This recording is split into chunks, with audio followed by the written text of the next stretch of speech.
बिस्मिल्लाहिर्रहमानिर्रहीम। अस्सलाम वालेकुम स्टूडेंट। आज का जो हमारा टॉपिक है वो है how to balance a chemical equation. अब इसमें जो हमारे स्टूडेंट्स हैं, चाहे वो 9th-10th लेवल पे हों या एफएससी लेवल पे हों, इवन कि ग्रेजुएशन लेवल पे भी वो इक्वेशन को इस तरह से बैलेंस नहीं कर पाते। जब वो इंस्पेक्शन मेथड यूज़ कर रहे होते हैं तो जब वो नंबर ऑफ़ जो एटम्स हैं वो लेफ़्ट साइड पे बैलेंस करते हैं, मतलब मीन्स के रिएक्टेंट में बैलेंस करते हैं तो प्रोडक्ट में उनको इशू आ जाता है, और जब वो प्रोडक्ट में बैलेंस करते हैं तो उनको रिएक्टेंट में इशू आ जाता है। सो आज मैं आप लोगों के साथ एक वेरी इंटरेस्टिंग और इजी ट्रिक शेयर करूँगा, जो कि आप इस शॉर्ट ट्रिक को अप्लाई करते हुए कोई भी आपको केमिकल इक्वेशन दी जाए आप उसको बैलेंस कर सकते हैं। सो वेरी इंपॉर्टेंट, जब भी आप कोई केमिकल इक्वेशन को बैलेंस करते हैं तो you should follow the law of conservation of mass. अब ये जो law of conservation of mass है स्टूडेंट, ये क्या कहता है? ये कहता है कि जब भी कोई केमिकल रिएक्शन होता है तो जो नंबर ऑफ रिएक्टेंट्स होते हैं वो इक्वल होते हैं नंबर ऑफ प्रोडक्ट के। सो नंबर ऑफ एटम हमने जो रिएक्टेंट में हैं उनको इक्वल करना है प्रोडक्ट से, तो देन हम ये कहेंगे कि हम फॉलो कर रहे हैं law of conservation of mass को।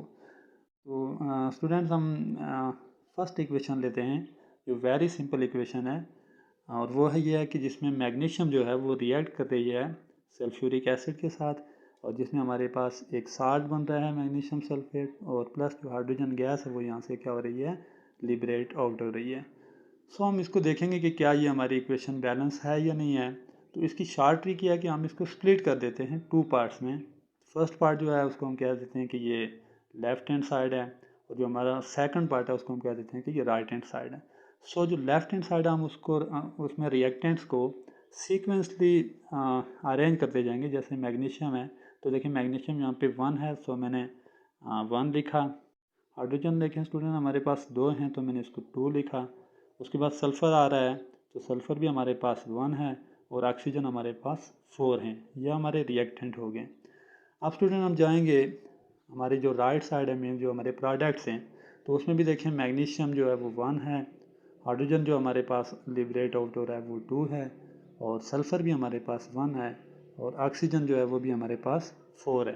तो अगर हम यहाँ पे स्प्लिट करने के बाद हम देखें तो सारे के सारे जो एटम हैं हमारे वो क्या हैं, इक्वल नंबर में। सो ये हमारी इक्वेशन जो है वो ऑलरेडी बैलेंस है। So there is no need to balance this chemical equation.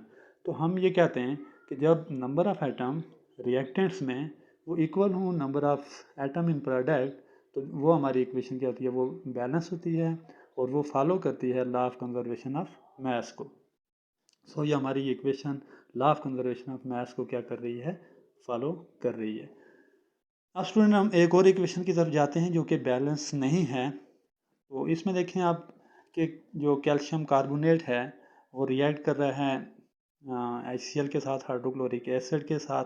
तो हमारे पास बन रहा है कैल्शियम क्लोराइड जो कि साल्ट है, प्लस वाटर, और प्लस यहाँ से carbon dioxide gas liberate out हो रही है। तो सेम मैकेनिज़्म, हम अपनी इस इक्वेशन को स्प्लिट करेंगे टू पार्ट्स में, LHS और RHS में। तो स्टूडेंट देखें हमारे पास ये कैल्शियम है, तो कैल्शियम हमारे पास यहाँ पे 1 है, सो मैं इसको 1 कर रहा हूँ। कार्बन जो हमारे पास उसके बाद आ रहा है वो भी 1 है, तो मैंने इसको 1 लिखा। उसको ऑक्सीजन आप देख सकते हैं 3 है, तो मैंने इसको 3 लिखा। और हाइड्रोजन जो हमारे पास वो यहाँ पे 1 है। अभी आपने इस चीज़ को ये जो मैंने यहाँ पे मल्टीप्लाई किया हुआ है, इसको अभी आपने माइंड में नहीं रखना। जस्ट ये जो है ये नंबर जो हमारे पास इक्वेशन में एक्चुअल नंबर ऑफ एटम है हम उनको देख रहे हैं। इस तरह उसके बाद क्लोरीन आ रहा है तो देखें स्टूडेंट 1 है, तो मैंने इसको 1 लिखा। सो ये बाद में मैं आपको समझाऊंगा कि ये मैंने मल्टीप्लाई कैसे किया। अब हम आते हैं अपने प्रोडक्ट्स की तरफ। तो देखें कैल्शियम 1 है, तो मैंने इसको 1 लिखा। उसके बाद कार्बन जो है हमारे पास एक चीज़ आपने यहाँ पे माइंड में रखनी है कि आपने जो सीक्वेंस है रिएक्टेंट्स का वही फॉलो करना है प्रोडक्ट में। मीन्स कि आपने सीक्वेंस ब्रेक नहीं करना। जब आप सीक्वेंस ब्रेक करेंगे तो फिर आपको इश्यूज आएंगे, फिर आप उस तरह से इंस्पेक्शन मेथड अप्लाई नहीं कर सकेंगे। तो आप देखें स्टूडेंट हमारे पास उसके बाद ऑक्सीजन है, तो ऑक्सीजन एक यहाँ पे है वाटर में, और एक 2 ऑक्सीजन कार्बन डाइऑक्साइड में, तो टोटल कितने हो गए, 3 ऑक्सीजन हो गए। उसके बाद हमारे पास हाइड्रोजन है, तो आप हाइड्रोजन देख सकते हैं वाटर में 2 हैं, और उसके बाद क्लोरीन हमारे पास कैल्शियम क्लोराइड में वो भी 2 हैं। तो अब इंस्पेक्शन मेथड में आप स्टूडेंट देखें तो हमारे पास रिएक्टेंट में हाइड्रोजन 1 था, इधर 2 हैं। सो मैं इसको कैसे बैलेंस करूँगा, इसको मैं मल्टीप्लाई करूँगा 2 के साथ, तो 1 multiply by 2 is equal to 2। So hydrogen हमारे पास क्या हो गए, बैलेंस हो गए। अब देखें ये जो 2 मैंने है मल्टीप्लाई किया, ये मैंने कहाँ किया है, ये मैंने किया है स्टूडेंट रिएक्टेंट में।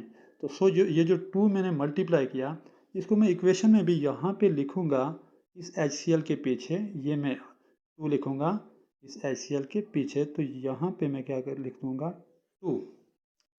अब एक चीज़ आपने माइंड में रखनी है, जो अक्सर हम लोग मिस्टेक करते हैं बच्चे, कि आपने इसको HCl2 नहीं करना, क्योंकि ये आपका पूरा फार्मूला ही चेंज हो जाता है। तो जो जिस नंबर से आप मल्टीप्लाई करेंगे वो आपने उस फार्मूला के पीछे लिखना है, इस तरह से, ना कि ये भी आप नहीं करेंगे, ये भी जो है ये रॉन्ग मेथड है, इससे आपका फार्मूला पूरा का पूरा क्या हो जाता है, गलत हो जाता है।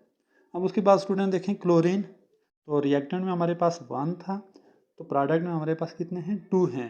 अगेन हमारे जो क्लोरीन आइटम है वो इक्वल नहीं है, वो बैलेंस नहीं है। तो हम क्या करेंगे, हम फिर क्लोरीन को मल्टीप्लाई करेंगे 2 के साथ।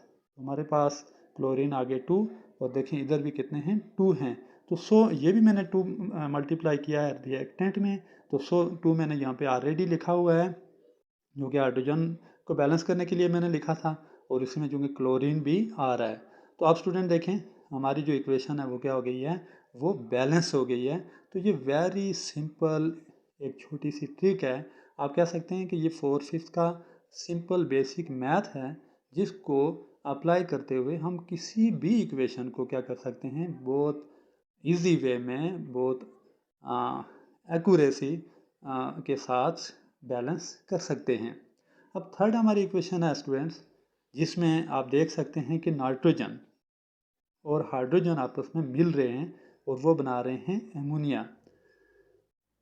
लेट्स सपोज कि मैं ये कहता हूँ कि मैं जो चूँकि मैंने इसको बैलेंस किया था, तो मैं इसको ख़त्म कर देता हूँ, या मैं इसको ऑलरेडी इसी तरह रहने देता हूँ। तो मैं इसको स्प्लिट करता हूँ 2 इक्वल पार्ट्स में, लेफ्ट हैंड साइड और राइट हैंड साइड में। तो आप स्टूडेंट्स देखें यहाँ पे नाइट्रोजन 2 हैं, तो मैंने इसको क्या लिखा, 2 लिखा। हाइड्रोजन यहाँ पे हमारे पास कितने थे, 2 थे ये वाले, तो मैंने इसको 2 लिखा, चूँकि ये बाद में मैं आपको समझाऊंगा कि ये मैंने 3 के साथ मल्टीप्लाई क्यों किया। इस तरह आप इस साइड पे आएँ, तो यहाँ पे भी आप स्टूडेंट देखें नाइट्रोजन हमारे पास 1 था, सो मैंने 1 लिखा। हाइड्रोजन हमारे पास कितने थे, 3 थे, तो मैंने कितने लिखे, 3 लिखे। अब अगर हम इस इक्वेशन को देखें तो हमारे पास यहाँ पे नाइट्रोजन 2 हैं, इधर 1 है, तो सो मुझे चाहिए प्रोडक्ट में नाइट्रोजन कितने, 2।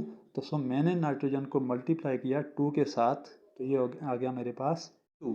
अब स्टूडेंट देखें मैंने नाइट्रोजन को मल्टीप्लाई किया किधर, प्रोडक्ट में, तो सो मैंने ये 2 कहाँ पे लिखा, ये एमोनिया के पीछे लिखा, क्योंकि बीच में मैं नहीं लिख सकता, उससे फार्मूला ही चेंज हो जाएगा।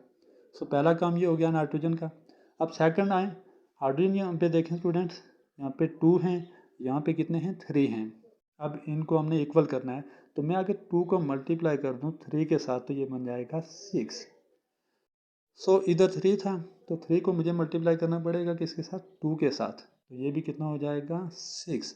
अब देखें हाइड्रोजन हो गए बैलेंस, तो मैंने हाइड्रोजन को रिएक्टेंट में किसके साथ मल्टीप्लाई किया है, हाइड्रोजन को मल्टीप्लाई किया है मैंने 3 के साथ। सो ये वाला 3 जो मैं है, ये मैं इक्वेशन में हाइड्रोजन के पीछे रिएक्टेंट में लिखूंगा, यहाँ पे। तो सो ये हमारे पास हो गए 6 नाइट्रोजन, 6 हाइड्रोजन सॉरी। तो प्रोडक्ट में भी आप स्टूडेंट देखें, मैंने हाइड्रोजन को मल्टीप्लाई किया 2 के साथ। अब 2 ऑलरेडी मैंने नाइट्रोजन को बैलेंस करते हुए यहाँ पे पीछे लिखा हुआ है, तो आप देख रहे हैं 3 2 आर 6, तो हाइड्रोजन भी बैलेंस हो गए, नाइट्रोजन भी बैलेंस हो गए। तो स्टूडेंट ये वाली जो ट्रिक है, ये आप यूज़ करते हुए किसी भी इक्वेशन को आप बैलेंस कर सकते हैं, क्योंकि ये एक सिंपल सी ट्रिक है, सिंपल सा लॉजिक है, सिंपल सा मैथ है, जिसको आप अप्लाई करते हुए आप इक्वेशन को बैलेंस कर सकते हैं। लेकिन और एक चीज़ आपने हमेशा माइंड में रखनी है कि जब भी हम केमिकल इक्वेशन को बैलेंस करते हैं, तो उसमें हमने फॉलो करना होता है law of conservation of mass को, क्योंकि जो केमिकल इक्वेशन होती है वो बनती ही तब है जब रिएक्टेंट्स आपस में रिएक्ट करके हमें क्या देते हैं, प्रोडक्ट देते हैं। तो ये था स्टूडेंट्स आज का हमारा टॉपिक। इंशाल्लाह नेक्स्ट टॉपिक जो होगा उसमें हम नेक्स्ट न्यू वीडियो के साथ हाज़िर होंगे। अल्लाह हाफिज़।